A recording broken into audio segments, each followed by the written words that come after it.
ये सब देखने के बाद रवि ने फैसला किया, मैं जान के रहूंगा उस लड़की का राज।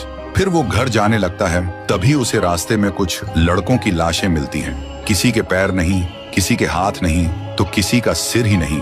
ये देख के रवि का डर और बढ़ जाता है। सोचता है अब तक तो लाशें गायब होती थी, लेकिन अब तो लाशें मिलने लगी हैं। वो सीधा कुएं के पास जाता है और जोर से चिल्लाता है, बस बता दो तुम कौन हो, इतना दर्द क्यों, क्या चाहती हो तुम हम सबसे।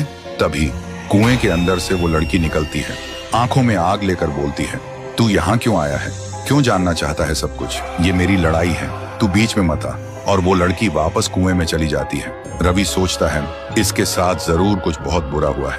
अगली सुबह रवि गांव वालों को इकट्ठा करता है और बोलते हैं, अगर किसी को कुछ पता है तो अब बता दो, वरना इस बार कुछ ज्यादा ही भयानक हो सकता है। गांव वाले रोते हुए कहते हैं, उसके बारे में हमें कुछ नहीं पता।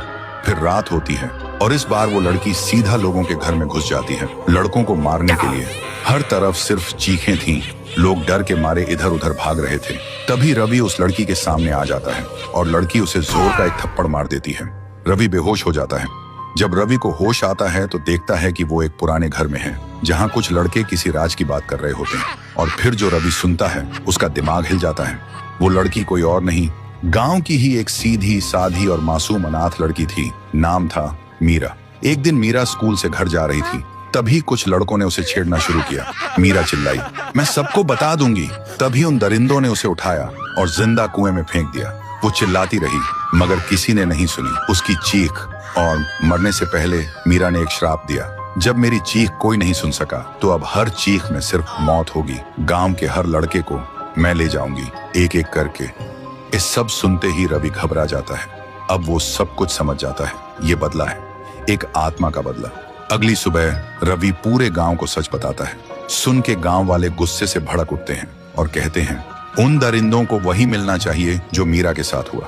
फिर गांव वाले उन दरिंदों को पुलिस के हवाले कर देते हैं और रात को पूरा गांव कुएं के पास इकट्ठा होता है। सब रो रो के कहते हैं, मीरा तुम्हारे गुनहगारों को अब सजा मिल चुकी है, अब हमें छोड़ दो। जो तुम्हारे साथ हुआ उसका हमें अफसोस है। तभी कुएं के अंदर से एक रोशनी चमकती है और एक ही पल में वो रोशनी आसमान की तरफ उड़ जाती है। तब से गांव के लोग सुकून से जी रहे थे। रात में बिना डरे आसमान में तारे देख पाते थे और हर साल गांव का हर इंसान मीरा के नाम का दिया जलाते थे उस कुएं के पास।